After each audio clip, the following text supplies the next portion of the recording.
Good evening friends, welcome to all of you S P Shukla Educate. मैं शक्ति मिश्रा आपका तहे दिल से स्वागत, वंदन और अभिनंदन करती हूँ। ये क्लास हमारी तीसरी क्लास है, जैसा कि आप सबको पता ही है। और सेल बायोलॉजी चल रहा था। सेल बायोलॉजी में आपने पढ़ा, समझा, जाना, ठीक है। तो ये जो सेल बायोलॉजी था, आज लास्ट टॉपिक है। कि आप लोगों को कैसा लगता होगा, पहला जो क्लास होता है वो थोड़ा बोरिंग लगता है। जैसे हिस्ट्री, ज्योग्राफी में पहला प्राचीन इतिहास हो गया और ब्रह्मांड हो गया, थोड़ा थोड़ा कन्फ्यूज़न होता रहता है, क्योंकि तो इसी प्रकार ये भी था। और आज लास्ट है ये, आज के बाद मैं इसे सॉर्ट आउट करूँगी और नेक्स्ट टॉपिक लेके मैं आऊँगी। तो यहाँ तक मैंने पढ़ाया था कि सेल के विषय में पढ़ाया था कि सेल क्या होता है, सेल की खोज बता दिया था, रॉबर्ट हुक ने किया था। जीवित कोशिका में कौन किया था, फिर मैंने थोड़ा सा प्रोकैरियोटिक यूकैरियोटिक की बात की थी, फिर मैंने कोशिका सिद्धांत बताया था और सेल डिवीज़न बताया था। सेल डिवीज़न फ्लेमिंग ने दिया था और कोशिका सिद्धांत जो हमारा था स्लैडेन एंड स्वान ने दिया था, ठीक है। लेकिन कोशिका सिद्धांत का जो विचार या प्रस्ताव रखा था ये विर्चोव ने रखा था। ये आपको तो मैंने कल बता दिया था। प्रोकैरियोटिक यूकैरियोट में मैंने अंतर बता दिया था, यूनिसेलुलर और मल्टीसेलुलर का भी ये भी आपको डिफरेंस बता दिया था कि यूनिसेलुलर में क्या कहते हैं, अमीबा, पैरामीशियम वगैरह आता है। वही मल्टीसेलुलर में भी हेयर प्लांट आता है और एनिमल आता है, हाथी से आता है, क्या कहते हैं, तिलचट्टा आता है। ये सब हमारे हेयर मतलब बहुकोशिकीय जीव होते हैं ना, ये होता है। तो आइए फिर लेट्स स्टार्ट। हमारा ये आज का जो मैं पढ़ाने जा रही हूँ ये सेल बायोलॉजी का है। तो सेल बायोलॉजी में मैंने स्टार्ट किया था, मैं आज आपको पढ़ाऊँगी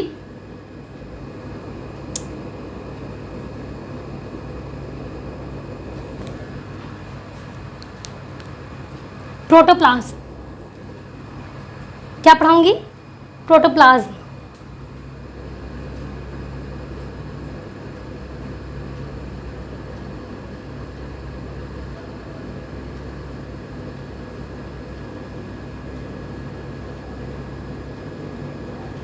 मतलब जीव द्रव्य, ठीक है। मतलब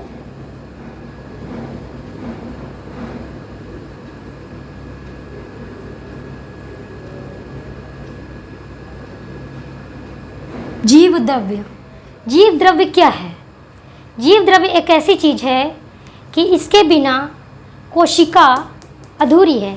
यह कोशिका का एक सार है, यह एक बहुत ही मोस्ट रेड पेन है, हमारा टॉपिक है। फिगर ड्रॉ करना है, इसलिए आज मैंने रेड पेन लिया है, ठीक है।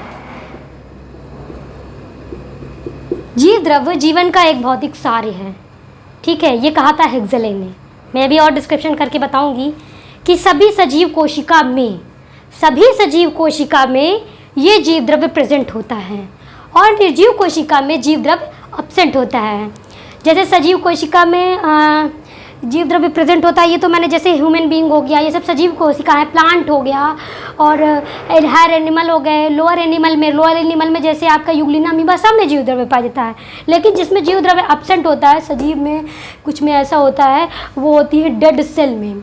डेड सेल में जीव द्रव्य एब्सेंट होता है। ये लिख लीजिए कि जो रॉबर्ट हुक ने 1665 में जो मृत कोशिका दी थी कॉर्क कोशिका के द्वारा, जो मित्र कोशिका थी कार्क कोशिका की, उसमें जीव द्रव्य एब्सेंट था। क्वेश्चन बनता है कि क्या कहते हैं, किसमें जीव द्रव्य एब्सेंट है? वायरस दे देगा, यूग्लिना दे देगा, या तंत्रिका तंत्र देगा, माइकोप्लाज्म ऐसे मतलब ऑप्शन दे देगा, एक कॉर्क सेल दे देगा। तो ऑप्शन मारेंगे आप कॉर्क सेल। कॉर्क सेल की बात हम करें तो ये जैसे अब रॉबर्ट हुक ने 1665 में बता दें कि R means Robert Hooke. Robert आप जोड़ लिएगा, मैंने पहले ही मतलब इसके पहले प्रीवियस क्लास में मैंने इसका वर्णन कर दिया था कि रॉबर्ट, मैंने यहाँ शॉर्ट में लिख दिया है रॉबर्ट हुक। रॉबर्ट हुक ने जो कार्क कोशिका दी थी, कार्क सेल, ठीक है, कार्क सेल दिया था, उसमें जो कोशिका थी ये क्या थी? मृत थी। मृत कोशिका। अक्षर का मैं बड़ा तरीके से प्रयोग कर रही हूँ कि नहीं? अगर मैं अक्षर को सही से नहीं लिख पा रही हूँ, बड़ा तरीके से प्रयोग नहीं कर पा रही हूँ, तो प्लीज़ कमेंट, मैं काफ़ी सुधार करूँगी। मुझे अच्छा लगता है क्योंकि मुझे सीखना है और सिखाना भी है। मृत कोशिका में साइटोप्लाज्म अनुपस्थित होता है ना, इसीलिए ये मृत कोशिका हो गई। कॉर्क सेल में साइटोप्लाज्म अनुपस्थित होता है, इसीलिए मृत कोशिका हो गई। लेकिन अगर सजीव कोशिका की बात करें तो सजीव कोशिका किसने खोजी थी? क्या आप हमें बता सकते हैं? मृत कोशिका तो रॉबर्ट हुक ने खोजी थी, तो सजीव कोशिका किसने खोजी थी? कोई बताए? पानी पी लेती हूँ मैं, 1 मिनट आप लोग बताइए, मैं पानी पी के आ रही हूँ।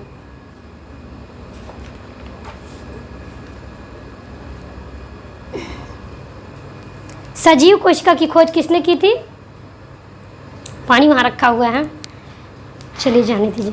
सजीव कोशिका की जो खोज की थी, आप यहाँ कमेंट बॉक्स में करिएगा, मैं ये बताऊँगी नहीं, ठीक है। फिर क्या होता है? ये आपका हो गया प्रोटोप्लाज्म, इसमें एब्सेंट होता है, मैंने आपको बता दिया था बहुत ही अच्छा सा। ये आपको प्रोटोप्लाज्म में जीवन की भौतिक आधारशिला है, ये बात हेक्सेले ने कही थी, ये बहुत इंपॉर्टेंट बात है, हर पेपर में आता है, यही क्वेश्चन मेन है कि जीवन की भौतिक आधारशिला या जीव की भौतिक आधारशिला क्या है, किसने कहा था? ये हेक्सेले ने कहा था। हेक्सेले एक साइंटिस्ट थे, HUXLEY, हेक्सेले, हिंदी में लिख देते हैं हेक्सेले। हेक्सेले एक साइंटिस्ट थे जिन्होंने बताया कि प्रोटोप्लाज्म जीवन का भौतिक आधार है। कि बड़ा लिख रहे हो ना, प्रोटोप्लाज्म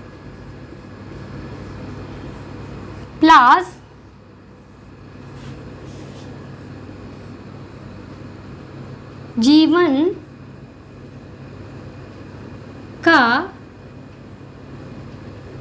आ रहा है ना भौतिक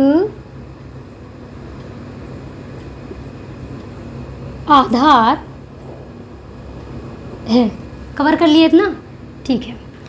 तो प्रोटोप्लाज्म जीवन का भौतिक आधार है। According to Huxley, life basis of physical basis of the life, according to the Huxley physical basis of the life is the protoplasm, मतलब जीवन का भौतिक आधार है प्रोटोप्लाज्म। प्रोटोप्लाज्म को जीव द्रव्य कहते हैं, जीव द्रव्य, और ये मैं बता चुकी हूँ, जीवन का भौतिक आधार है। किसने कहा था? हेक्सेले ने कहा था। ये बहुत इंपॉर्टेंट है कि जीवन का भौतिक आधार की बात करें तो जीवन की भौतिक आधार की बात करें, किसने कहा था? हेक्सेले ने कहा था। ये क्वेश्चन 50 बार आया है और आगे आगामी आने वाली परीक्षाओं में ये आता रहेगा, जैसा कि आप बता रहे हैं। फूल पत्ती लगा लो भाई, समझ में आ रहा है ना कि जीवन का भौतिक आधार है। ये किसने कहा था? ये हेक्सेले ने कहा था। क्या भौतिक आधार है? प्रोटोप्लाज्म भौतिक आधार है और कुछ नहीं है, ये बताना है। मैं आपको यहाँ जल्दी कवर करूँगी क्योंकि मुझे नेक्स्ट टॉपिक स्टार्ट करनी है, चाहे आज या नेक्स्ट क्लास में करूँगी। और बता दूँ कि 2 दिन मैं एब्सेंट रहूँगी, 2 दिन मैं एब्सेंट रहूँगी क्योंकि मुझे जाना है कॉलेज। मुझे कॉलेज में कुछ सेमिनार, कुछ फाइल वगैरह सबमिट कराना है CSIR की, तो इसी में मुझे जाना है। और कल मुझे, तो मैं 2 दिन आपको एब्सेंट रहूँगी, मैं बता दे रही हूँ अभी। और नया चैप्टर लेके स्टार्ट होंगी। तो मैंने प्रोटोप्लाज्म बताया, सेल में इसका जीवन का सार होता है और बहुत अच्छे तरीके से पढ़िए, ज़्यादा डीप जाने की ज़रूरत नहीं है। प्रोटोप्लाज्म है जिसे जीव द्रव्य कहते हैं, जीवन का भौतिक आधार हेक्सेले ने कहा था। Physical basis of the life according to हेक्सेले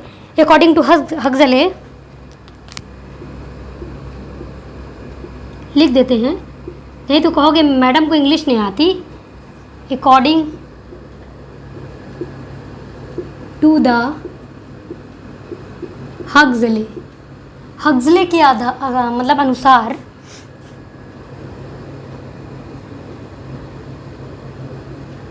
protoplasm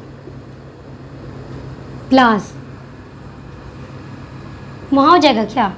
चलिए ठीक है, हम यहाँ ना लिखें, यहाँ लिख देते हैं। किसके अनुसार?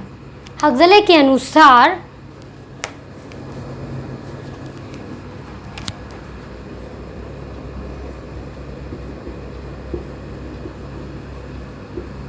Protoplasm is the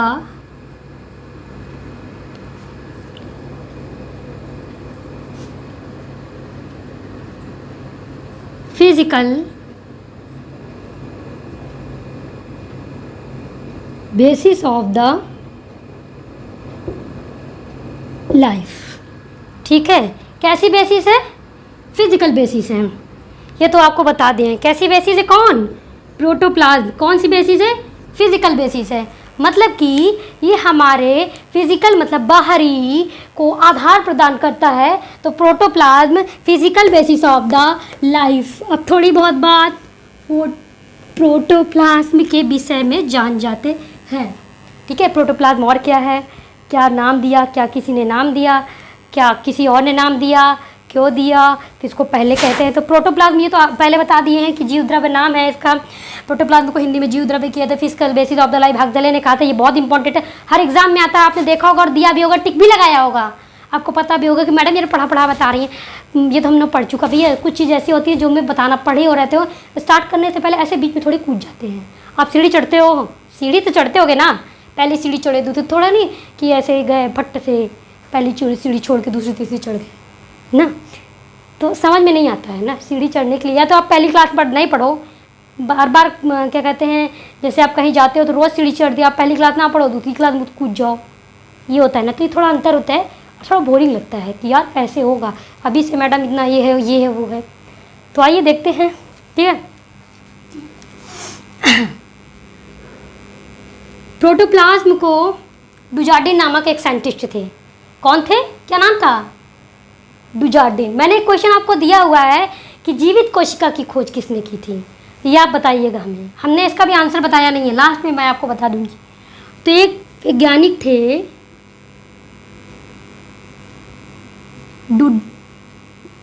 डुजार्डिन।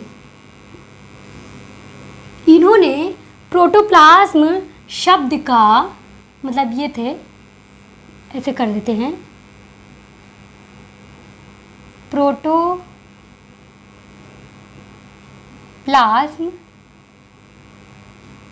शब्द का या शब्द की खोज की। समझ रहे हो ना?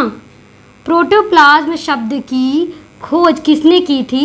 डुजार्डिन। ठीक है, लेकिन इन्होंने इसे प्रोटोप्लाज्म नहीं कहा था। समझ रहे हो?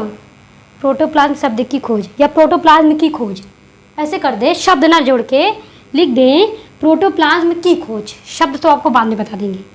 प्रोटोप्लाज्म की खोज डुजार्डिन ने की थी, लेकिन तब इन्होंने इसे प्रोटोप्लाज्म नहीं दिया था।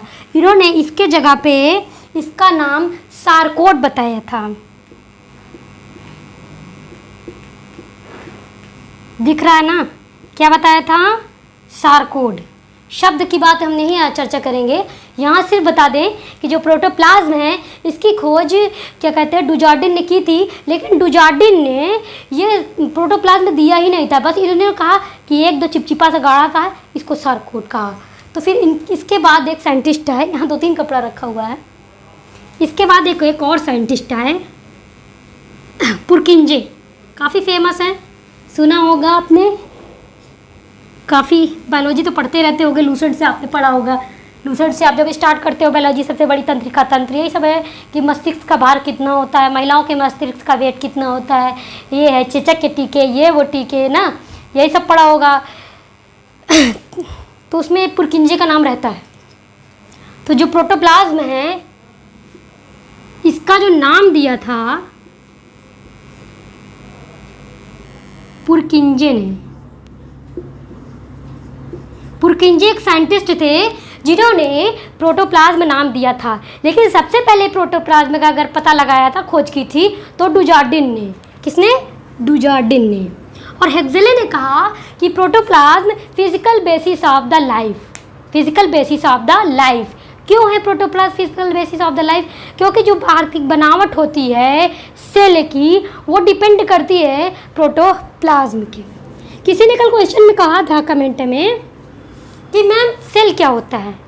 जो मैं 2 दिन से क्लास पढ़ा रही हूँ वही तो सेल होता है ना। सेल कुछ नहीं होता। मैंने कहा ना, किसी ने पूछा था तो मैं इसका आंसर बता देती हूँ। सेल ये होता है, एक कीट की तरह होता है, कई सेल के मिलने से ऊतक बनता है और कई ऊतकों के मिलने से एक कमरा बनता है, मतलब अंग बनता है। और कई अंग जब ज्वाइंट होते हैं तो उससे एक घर बनता है, ठीक है, मतलब कि एक बॉडी बनती है। तो सेल को एक कोष्ठ कहा गया है। कई कोष्ठकों के मिलने से ऊतक बनता है, कई ऊतकों के मिलने से बॉडी ऑर्गन बनते हैं। और जब बॉडी ऑर्गन ये बन गया, हाथ बन गया, ये बन गया, पैर बन गया, गला बन गया, तो एक पूरा स्ट्रक्चर और बॉडी ऑर्गन बन गया कि नहीं? तो यही हमारा सेल हो गया, यही हमारा सेल हो गया। ये होता है ना। फिर सेल में कई ऑर्गन होते हैं, लाइसोसोम, माइटोकॉन्ड्रिया। ये आज हम थोड़ा उनके विषय में चर्चा करेंगे। बस ये ख़त्म हो गया। थोड़ा सा प्रोटोप्लाज्म के विषय में थोड़ा सा और बता दें, ज़्यादा डीप नहीं जाऊँगी। कि जो प्रोटोप्लाज्म होता है इसका जो नेचर होता है, मतलब फिजिकल, इसका नेचर क्या होता है? हर किसी का नेचर होता है भैया, होता है कि नहीं? जैसे इसका नेचर कुछ शरबती टाइप का, जैसे आप लड़कियाँ हो, वुमेन्स जानती होंगी, ग्लिसरीन। ग्लिसरीन एक ऐसा होता है पारदर्शी, चिपचिपा, गाढ़ा, ग्लिसरीन टाइप का होता है। तो ये जो होता है चिपचिपा होता है और इसको ऐसे अगर ऐसे खींच लें, इलास्टिकी टाइप का, ऐसे इलास्टिकी टाइप का होता है, खींच के छोड़ दें तो सट से अपने हाथ में फिर हो जाता है। ये इसका नेचर होता है। प्रोटोप्लाज्म में एक कोलाइडल मूवमेंट होता है। प्रोटोप्लाज्म कैसा मिलता है? वो है द्रव्य है कोलाइडी। प्रोटोप्लाज्म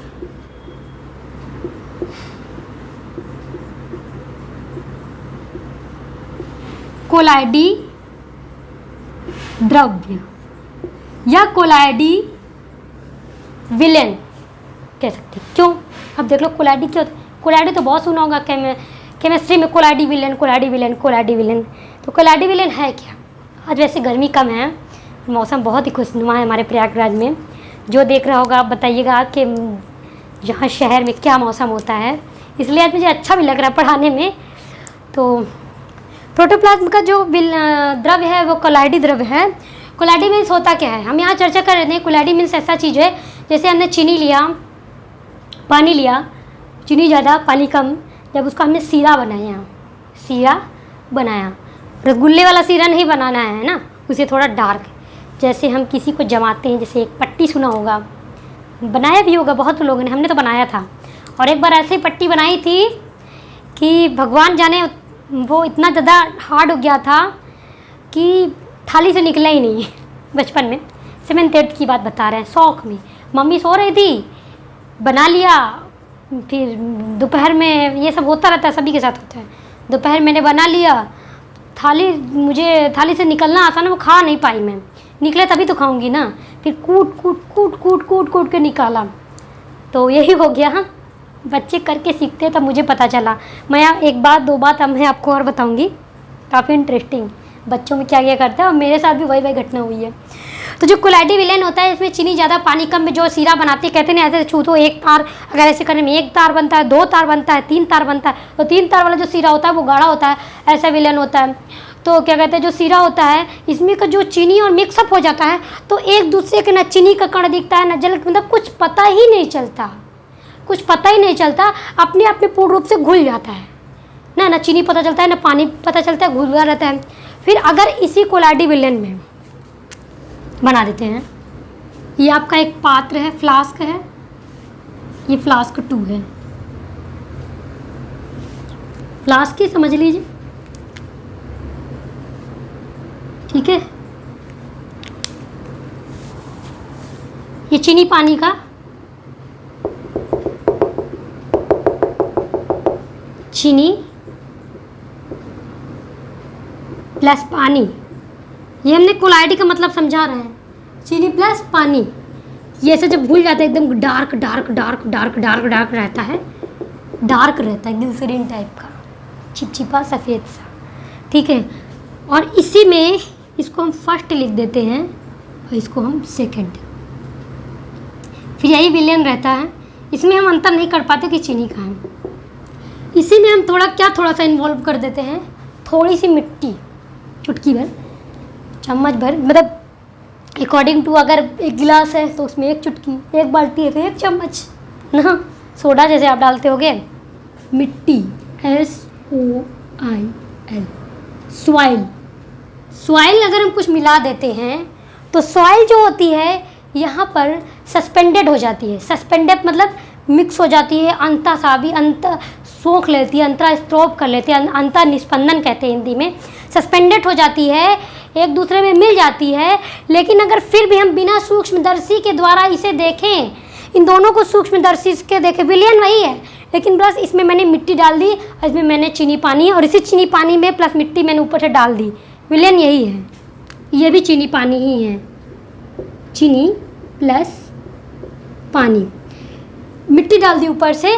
तो जो मिट्टी का कण होगा सस्पेंडेड होने के बाद भी बिना सूक्ष्मदर्शी के हम मिट्टी के कण को अलग कर दे सकते हैं। तो यही गुण होता है जीव द्रव्य में कि कोई भी कुछ भी रहेगा, वैसे तो ये अपने में अंतर नहीं कर पाएगा, कोलाइडी में जो भी मटेरियल रहेगा, जीव द्रव्य में जो भी चीज़ रहेंगे, जैसे कि कार्बोहाइड्रेट हो गया और क्या कहते हैं ऑक्सीजन हो गई, जितनी जितनी मात्रा में होती है, कार्बन हो गया, नाइट्रोजन, सब मिला रहता है। लेकिन अगर इसी में वो नहीं दिखेगा, लेकिन अगर ऑर्गन, सेल ऑर्गन रहेंगे तो वो दिख जाएगा ना। बात यहाँ हो रही है। ये मेरा कहने का मतलब है कि ये कोलाइडी विलयन है। समझ में आया कोलाइडी विलयन? अरे बोलो। कमेंट में हमें थम्स अप चाहिए ऐसे।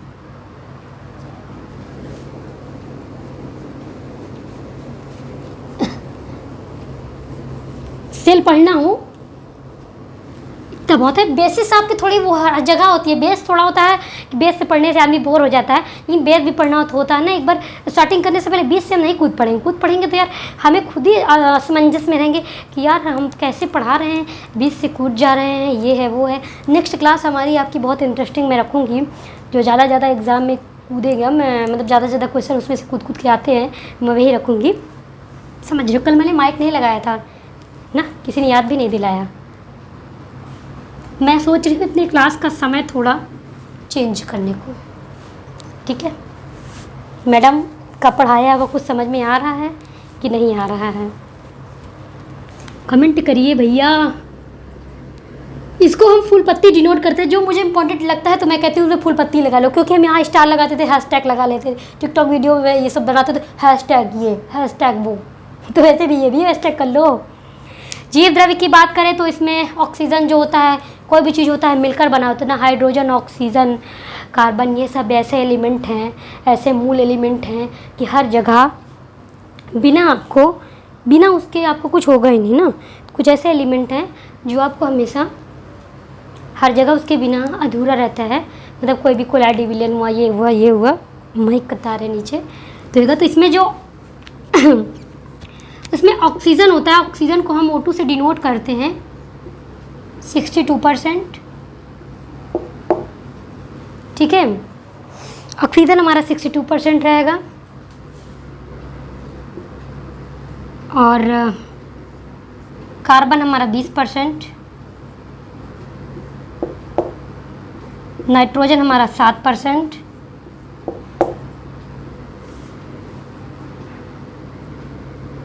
नहीं, हाइड्रोजन हमारा 20%, कार्बन हमारा 10% हो गया। 10 40 मैनेज करें, 7 से 8 लिख लीजिए, इसको 8 जान लीजिए। ठीक है, ये इतना इसमें ये दोनों इंग्रेडिएंट जो होते हैं ये इसमें मिले रहते हैं। Oxygen 62, hydrogen 20%, nitrogen 7, carbon 10%। ये आपके जीव द्रव्य में इतना चीज़ इन्वॉल्व होता है।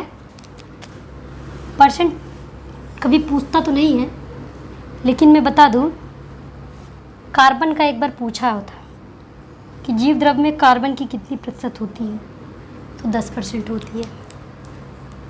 जीव द्रव्य को प्रोटोप्लाज्म कहते हैं, भौतिक जीवन का भौतिक सार है। जिस कोशिका में जीव द्रव्य अनुपस्थित रहता है वो मृत कोशिका कहलाती हैं। और मृत कोशिका की खोज रॉबर्ट हुक ने 1665 में कॉर्क सेल में की थी। ये मैं इतना बता दे रही हूँ। प्रोटोप्लाज्म की यहाँ से कोलाइडल हो गया, विलेन हो गया, स्वभाव इसका जो प्रोटोप्लाज्म, हाँ प्रोटोप्लाज्म जो मूवमेंट करता है सेल के अंदर जो मूवमेंट करता है वो उसका ऐसे वाला मूवमेंट होता है, ऐसे मतलब साइक्लिंग मूवमेंट करता है, तो साइक्लोसिस कह सकते हैं इसे। क्या कह सकते हैं? क्लॉकवाइज चलता है ना, क्लॉकवाइज ये मेन होता है। किसी किसी में फ्लैजिला के थ्रू भी चलता है, लेकिन क्लॉकवाइज मूवमेंट होता है। ये सिर्फ जान लीजिए, क्या लिखो इतना ही जान लो, साइक्लोसिस मूवमेंट होता है प्रोटोप्लाज्म में। प्रोटोप्लाज्म में बहुत ही जीवन का भौतिक सार है, इम्पोर्टेंट है ये एक सेल ले लिया, जैसे हम आपको बता दे रहे हैं, प्रोटोप्लाज्म और साइटोप्लाज्म। कन्फ्यूज़न होता होगा बहुत लोगों को कि प्रोटोप्लाज्म साइटोप्लाज्म में क्या है। कहते हैं कोशिका के अंदर साइटोप्लाज्म में कोशिका के अंदर प्रोटोप्लाज्म पाया जाता है, और ये भी कहते हैं कि जो कोशिका के अंदर साइटोप्लाज्म उसे कहते हैं जो कोशिका के अंदर द्रव्य रहता है उसको भी साइटोप्लाज्म कहते हैं, और कोशिका में भी कोशिका के अंदर जो द्रव्य रहता है उसे भी जीव द्रव्य कहते हैं, मतलब प्रोटोप्लाज्म कहते हैं। दोनों को कैसे कहते हैं भाई? ऐसे कहते हैं ना कि यार कोशिका के अंदर, कोशिका मतलब सेल के अंदर जो प्लाज्म रहता है उसको साइटोप्लाज्म, और क्या कहते हैं, और कोशिका के अंदर एक प्लाज्म रहता है उसको जीव द्रव्य। तो एक ही द्रव्य को दोनों नाम क्यों दे देते हैं, ये हम आपको ये क्लियर कर देते हैं कि एक ही द्रव्य को दो नाम क्यों करते हैं। जैसे हमारा ये प्लांट सेल है, मान लीजिए प्लांट सेल में वैसे न्यूक्लियस किनारे रहता है, तो ये पूरा साइटोप्लाज्म इसमें रहता है, ठीक है। ये पूरा साइटोप्लाज्म में रहता है, गिर गया मेरा, ये पूरा साइटोप्लाज्म रहता है, और जो केंद्रक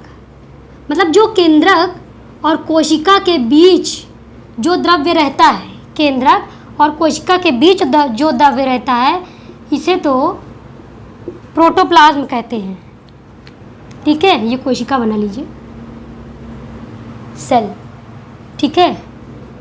ये प्लांट है और ये केंद्रक है, सेल है। सेल का जो ये लेयर है, सेल और केंद्रक मतलब कोशिका और केंद्रक के बीच में जो द्रव्य रहता है प्रोटोप्लाज्म रहता है, लेकिन ये जो केंद्रक के अगल बगल जो द्रव्य रहता है उसे हम साइटोप्लाज्म कहते हैं। क्या कहते हैं? साइटोप्लाज्म कहते हैं। ये एक हमारा प्लांट सेल है। प्लांट सेल में कोशिका के मतलब जो कोशिका में द्रव्य रहेगा वो तो प्रोटोप्लाज्म है, लेकिन जो केंद्रक के अगल बगल द्रव्य रहेगा उसे हम साइटोप्लाज्म कहते हैं। ये आपका यहाँ से डिफरेंस हो सकता है कि प्रोटोप्लाज्म और साइटोप्लाज्म में क्या डिफरेंस है। प्रोटोप्लाज्म और साइटोप्लाज्म में यही डिफरेंस है कि कोशिका के अंदर जो द्रव्य रहता है उसे प्रोटोप्लाज्म, और जो केंद्रक के अगल बगल जो द्रव्य रहता है उसे साइटोप्लाज्म। ये क्लियर हो गया ना? अरे बोलो, थंब नहीं आ रहे हैं कि थम्स अप आ जाए। थम्स अप मिलने से मुझे बहुत अच्छा लगता है। अच्छे से समझ में आ रहा है ना कि चैप्टर वाइज चैप्टर समझ में आ रहा है? जो मैं समझा रही हूँ कुछ तो घुस रहा होगा ना, घुसना चाहिए, अच्छी बात है। तभी तो पढ़ा रहे, तभी तो मेरा स्वागत है कि अगर किसी का पढ़ाया हुआ अगर आदमी के दिमाग में थोड़ा सा भी टिंच ना करे, जैसे हम पढ़ा रहे हैं, कहते हैं ना 10% 20% शुरू में मैनेज होता है तो अच्छा होता है। मतलब कि कुछ कभी ना कभी वो ज्ञान आपके सामने आता ही है सामने, कि हमने जो बताया। कुछ लोगों को प्रोटोप्लाज्म और जीव द्रव्य में कन्फ्यूज़न रहा होगा, तो आज तो क्लियर हो गया ना कि प्रोटोप्लाज्म और जीव द्रव्य क्या है। कोशिका के अंदर दोनों द्रव्य होता है, लेकिन प्रोटोप्लाज्म की जो औकात है कहाँ तक जाने की, वो सब न्यूक्लियस तक ही है। न्यूक्लियस के बाहर जो सटे रहते हैं वो साइटोप्लाज्म रहता है, और उसके बाहर जो रहता है वो प्रोटोप्लाज्म में रहता है। तो आइए हम यहाँ पर कुछ चर्चा कर लेते हैं। प्लांट सेल और ह्यूमन सेल की बात करते हैं। आज हम प्लांट सेल और ह्यूमन सेल की बात करते हैं।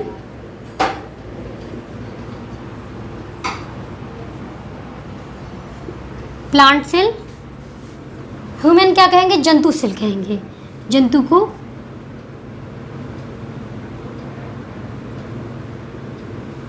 एनिमल सेल, ठीक है। प्लांट सेल को हम पादप कोशिका भी कहते हैं। प्रोटोप्लाज्म हमने नहीं मिटा रहा क्या?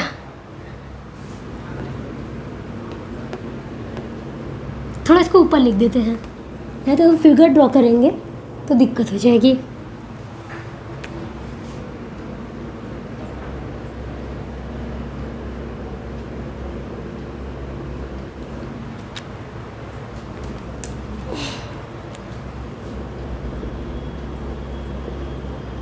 हम बहुत जल्दी लिखते हैं क्या? प्लांट सेल,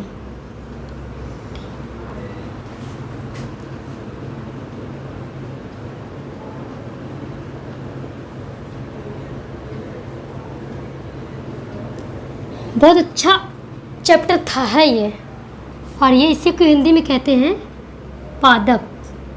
ये बेस है, इसको समझना ज़रूरी है कि जिस चीज़ से हमारा शरीर बना हुआ है उसको तो समझ लेना। पादप कोशिका, राइटिंग हमारी समझ में आ रही है ना? बहुत पसीना आ रहा है। और ये जो है जंतु कोशिका,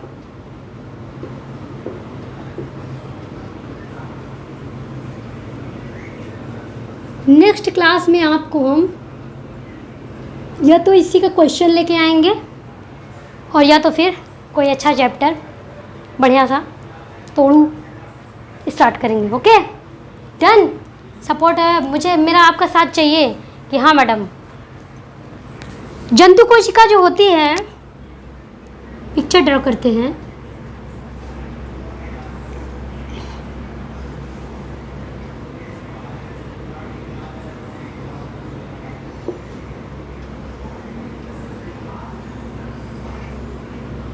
ऐसी होती है प्लांट कोशिका, प्लांट कोशिका ऐसी होती है और जंतु कोशिका हमारी कुछ ऐसी होती है, ठीक है।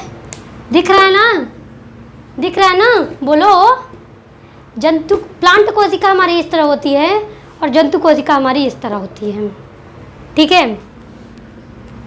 प्लांट कोशिका में जो ये प्लाज्मा मेम्ब्रेन होता है, डबल मेम्ब्रेन, यहाँ देखो, जंतु में एब्सेंट रहता है, प्लांट में प्रेजेंट रहता है। ये बात आप ध्यान कीजिएगा। ये जो लेयर गई है, ये plasma membrane,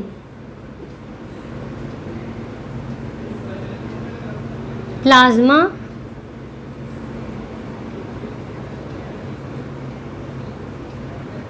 membrane, plasma membrane को हिंदी में सेल वॉल कहते हैं, मतलब कोशिका भित्ति या कोशा भित्ति। कोशा तिरछा यहाँ हो जाएगा क्योंकि जगह कम है, भित्ति, इसी को कोशिका भित्ति कहते हैं और इसमें एब्सेंट होती है। तो ये क्वेश्चन हमेशा पूछा जाता है कि किस सेल में कोशिका भित्ति एब्सेंट होती है। तो हमेशा माइंड अप करिएगा कि प्लांट सेल में कोशिका भित्ति प्रेजेंट रहती है, एनिमल में एब्सेंट रहती है। क्यों प्रेजेंट रहती है? क्योंकि प्लांट सेल फोटोसिंथेसिस करते हैं, जंतु सेल फोटोसिंथेसिस नहीं करते हैं, इसीलिए सेल मेम्ब्रेन के द्वारा, प्लाज्मा मेम्ब्रेन के द्वारा, ठीक है। समझ में आया ना? कई चीज़ इसमें प्रेजेंट रहती है, कई चीज़ इसमें एब्सेंट रहती है। तो इसमें ये चीज़ होती है। और ये फोटोसिंथेसिस क्या है? ये इसी के द्वारा रिस्पायरेशन भी लेते हैं। फोटोसिंथेसिस में जब पौधे सांस मतलब कि बाहर की CO2 को लेते हैं तो इसी से अंदर जाती है, इसी से ये अंदर जाती है, तो इसी के द्वारा ये रिस्पायरेशन करते हैं, श्वसन करते हैं और फोटोसिंथेसिस में ये पार्ट भी देते हैं। लेकिन जंतु कोशिका में ऐसा कुछ नहीं। जंतु कोशिका में एक अलग ऑर्गन है, जैसे लंग्स कहते हैं, फेफड़ा कहते हैं, समझा दें ना, इसे लंग्स कहते हैं और फेफड़ा कहते हैं। तो ये आपका हो गया। फिर यहाँ क्या हो गया? यहाँ का जो सेल ऑर्गन होता है, प्लांट सेल का जो केंद्रक होता है वो कॉर्नर में होता है, और ये जंतु सेल का जो केंद्रक होता है वो मिडिल में होता है, सेंटर में होता है, ठीक है। केंद्रक की बात हम करें, केंद्रक लिख देते हैं, केंद्रक की बात करें तो केंद्रक की खोज 1665 में रॉबर्ट ब्राउन ने की थी। रॉबर्ट ब्राउन ने केंद्रक की खोज की थी, ये आप जान लीजिए। केंद्रक में एक केंद्रिका होता है और इसमें कुछ क्रोमोसोम होते हैं, ठीक है। केंद्रिका को न्यूक्लियस, ये केंद्रक को इंग्लिश में न्यूक्लियस कहते हैं, वो मैं बाद में लिख दूंगी अभी जब मैं अलग से पढ़ाऊंगी। और ये क्रोमोसोम हैं। तो केंद्रक की खोज किसने की थी? रॉबर्ट ब्राउन ने की थी। फिर यहाँ पे आ जाते हैं, यहाँ पे एक आता है ये फूड वैक्यूल होता है। यहाँ पे फूड वैक्यूल छोटा छोटा होता है जंतु में। प्लांट में फूड वैक्यूल को कहते हैं फूड वैक्यूल जो होता है उसको हिंदी में कहते हैं खाद्यदानी, खाद्यदानी कहते हैं या खाद्य रिक्तिका कहते हैं, ठीक है। ये बड़ा होता है और जंतु सेल में ये छोटा रहता है और इसी से लगा हुआ एक इंडोप्लाज्मिक रेटिकुलम होता है। ये यहाँ से केंद्रक से लगा हुआ, ये जान लीजिए, इंडोप्लाज्मिक रेटिकुलम होता है। इसे हम शॉर्ट में EPR या ER भी कहते हैं। इंडोप्लाज्मिक रेटिकुलम को हिंदी में अंतःप्रतवी जालिका कहते हैं। ER में लिख दे रही हूँ शॉर्ट में, अभी मैं डिस्क्रिप्शन करूँगी। इसका काम है कंकाल बनाना और यांत्रिक ऊर्जा में सहायता देना। और इसका एक काम और भी है कि ये गोल्जी बॉडी को बनाने में सहायक करता है। यहाँ पर राइबोसोम होते हैं, राइबोसोम फैले होते हैं, माइटोकॉन्ड्रिया होता है, माइटोकॉन्ड्रिया ये हो गया, माइटोकॉन्ड्रिया हो गया,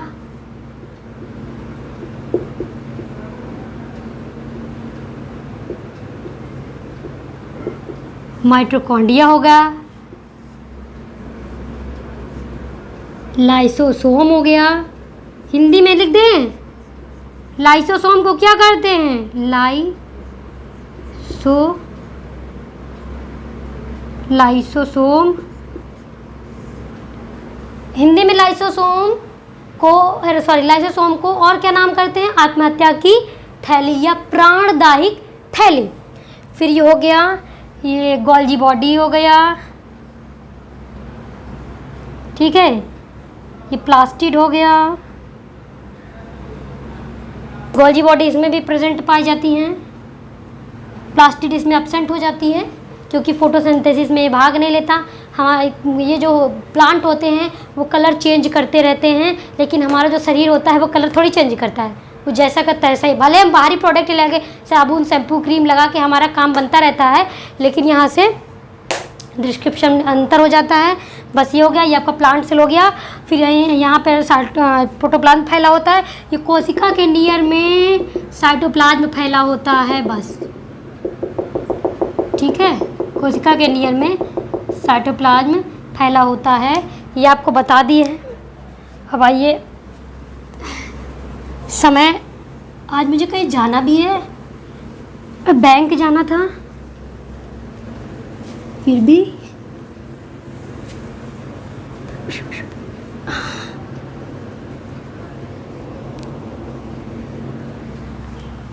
मैं आज इसको ख़त्म करना चाहती थी, ठीक है। मैं आज इसको ख़त्म करना चाहती थी, 38 मिनट हो रहे हैं, तो और क्या कहते हैं, मैं ख़त्म तो करना चाहती हूँ, थोड़ा थोड़ा बता दूँ, चलो ठीक है। माइटोकॉन्ड्रिया मैं शायद नेक्स्ट क्लास में ले लूँ, ज़्यादा सही होगा कि मुझे कहीं जाना भी है, बैंक भी जाना है अभी, तो मैं सिर्फ सेल ऑर्गन्स की बात करूँगी। और नेक्स्ट क्वेश्चन में कुछ मैं क्वेश्चन मतलब सेल ऑर्गन्स के बाद आपका जो 10-15-10 मिनट में और थोड़ा प्रवचन होगा, तो उसके बाद में ख़त्म हो जाएगा। और उसके बाद में इसी का मैं क्वेश्चन होगा, 10-15 क्वेश्चन में मैंने बनाया भी है, उसके बाद मैं आपको पुटअप कर दूँगी। और ये आज क्लास में यही ख़त्म करती हूँ, और थैंक यू। और आप सबको हमारी क्लास कैसे लगी, लाइक करिएगा, सब्सक्राइब करिएगा, कमेंट ज़रूर करिएगा, और हंसते रहिए, मुस्कुराते रहिए। Life it's very simple, don't make complicate, and bye bye.